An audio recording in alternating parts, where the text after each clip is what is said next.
It will enable more patients to live longer lives and better lives. Bernd Bucher, I'm the Chief Information Officer at Novartis. I'm Swiss and I'm actually located in Switzerland as well in our headquarters.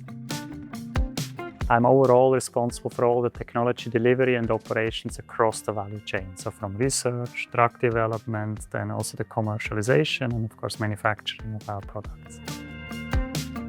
I'm motivated really supporting the patients by enabling the underlying technology for us to provide researchers access, let's say, to enable finding molecules quicker, for our clinical trials to get conducted quicker, for our marketing teams to have the ability to enable access to patients, and then of course for our manufacturing teams that we're able to produce, to ship our products to the right locations in the right time. I'm excited for Novartis that we can really transform the way we operate, that we can focus on high-value tasks rather than repetitive, bureaucratic work. And AI makes us, of course, reimagining work in a sense that it will enable more patients to have access to medicine and to live longer lives and better lives.